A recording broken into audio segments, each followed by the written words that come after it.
How do you see Europe's and the West's approach on this? As I think Minister Jaishankar said that Europe's problem is the world's problem, but your problem is your own to deal with.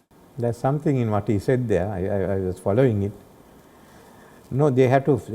World is not that Eurocentric anymore, and different regions have different viewpoints. If you look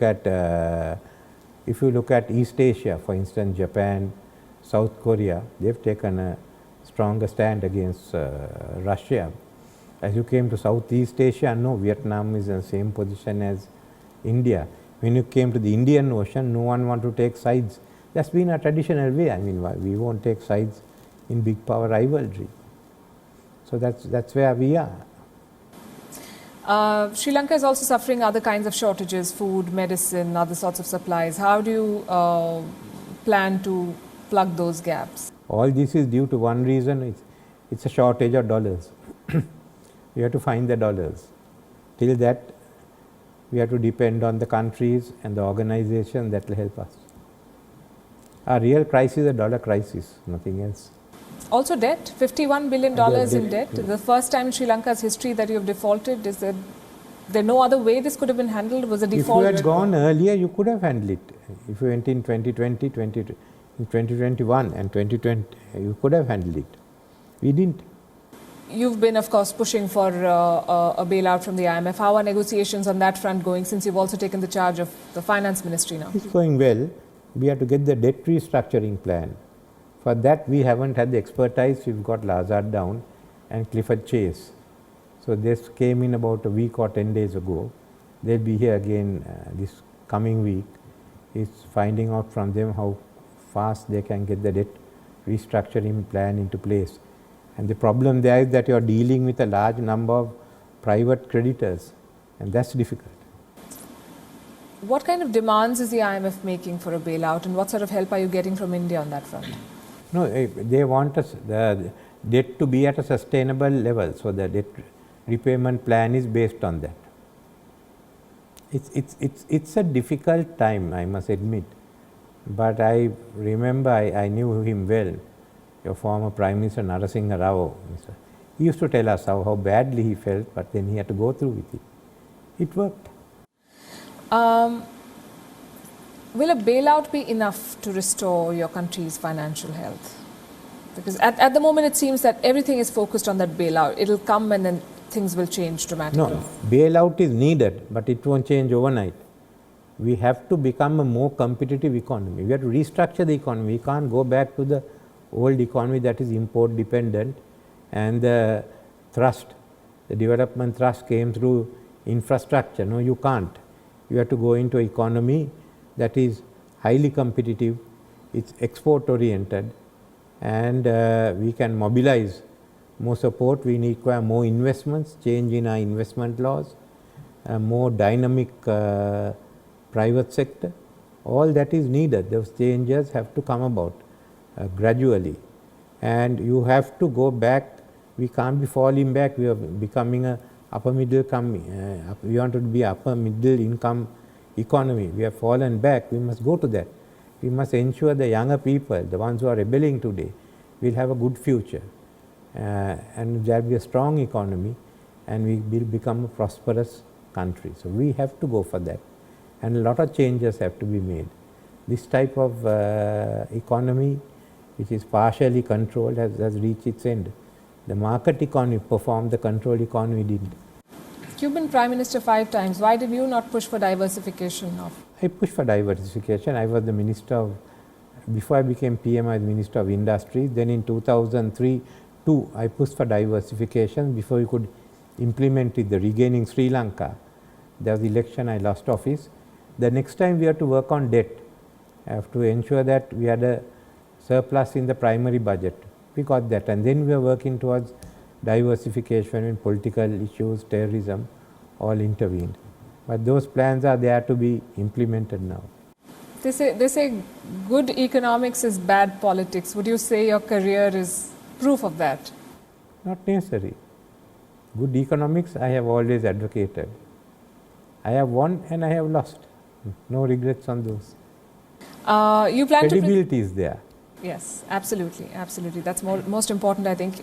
You're going to present the interim budget. You've already announced that you're going to slash infrastructure project and transfer some of that money into welfare projects. What are the other proposals that you're considering? Main one is transferring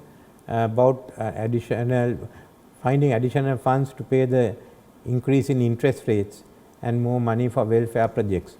Rest is bringing back the tax system that prevailed in 2019. We are also looking at some other proposals. We haven't finalized it yet, but there will be many proposals. It's trying to get the government back into the old track of having financial discipline and strengthening the powers of parliament to control public finance. Apart from economic reforms, you're also looking at political reforms, and there's a lot of talk around the constitutional amendment, the 21st Amendment being discussed, which will weaken the powers of the president. What is the progress on that front? Well, we had 2 rounds of discussions with the party leaders, and there was an agreement. Now, this was sent to cabinet last week, went at the last moment, so there was a request for more time. It will be taken up at the next meeting, and thereafter the 21st Amendment would be presented to the other party leaders. We also have to wait the outcome of a court case which the SJB has initiated, which will also give a ruling on the powers of the president vis-a-vis the ministries. So, we may have to amend it if the court case is different from our draft. So, you're saying that the cabinet did not approve it because they did not get enough time? No, we brought into cabinet just that as it started, so the members asked for more time to go through it. That's it. According to some of the reports that I read, I think there was stiff resistance from the ruling party of this over this amendment. There was stiff resistance from the ruling. No. He brought it. They brought it in only at the last minute. There was earlier discussions and disagreements within the ruling party, but this was finally brought in, and the ministers wanted more time to go into it. I mean, it brought in as the cabinet started, so you can understand that. I will give you a quote from Sagar Kariyavasam, ruling SLPP General Secretary. He said, people are facing difficulties without essentials. We have to think of settling the economic issues first before trying political solutions. Many reports I've read have said that a section of the ruling party, SLPP, is averse to bringing in 21A. No, that was said before the cabinet meeting, and so far I have not received any major adverse reactions from them. I have not heard of anything. So, I presume it will most probably be up in cabinet for discussion on Monday. Before we presented, yes, there was Mr. Kariyavasam and Mr. Basil Rajapaksa met me, also then met the other parties, but then it was presented to cabinet that evening.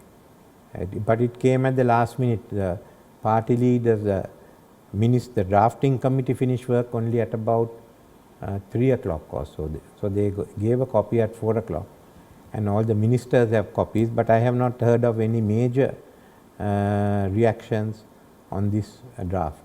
You think the SLPP is on board now? I get the feeling, yeah. And the president? The president? President seems, yes, certainly. He is in favor of an amendment that is going to weaken his office? Yes, that's what he promised earlier, when the others put the proposal. It was still to his advantage, not to his disadvantage. Prime Minister, how do you plan to meet the demands of thousands of protesters who are vocally campaigning for the ouster of President Gotabaya Rajapaksa? Well, we said the protest can, in my view, the protest can go long as can take place as long as it's peaceful. As far as the Goldface and the Go Home village is concerned, we will give protection for it. Both police and army have been asked to protect the town, give them whatever facilities they want. I suppose they have the right to ask that the petition should go. But what I see here is sort of the protesters who wanted the president to go home, and then the resolutions by the Bar Association and some other civil society, which focused on basically the constitution reforms. So they have diverted at some stage. One group is for the not for the presidential, not for the constitution reform. They want the president to go, while the other group wants constitution reforms, which will reduce the powers of the presidency and then abolish it. All of them were together, but this is where the paths have sort of separated. So that's the issue that those groups have to talk among themselves. But do you agree with the response that they are being met with? Because some critics say that Sri Lanka is running out of everything except for tear gas for the police to crack down on people. It's not. I mean, basically, I've got some reports of those incidents. No, the peaceful protests have gone on. In some instances, recently, there are groups of protesters who clash with the police. And that's where the tear gas may be running out, because not only the police, the protesters are also using tear gas. So the demand is increasing for tear gas on both sides. Do you have a message for the people of Sri Lanka? Yes. As I've said earlier, we are going through hard times. I understand the problems you face. I understand your frustrations. I understand the desire of the young people for a better society, for a system change. We can get all that done. We have to work together, and we have to get through the economic crisis so that we can then build the new society that we want. Prime Minister Wickremesinghe, you have taken a very big challenge. We wish you and the people of Sri Lanka all the very best. Thank you for speaking with us. Thank you. WION is now available in your country. Download the app now and get all the news on the move.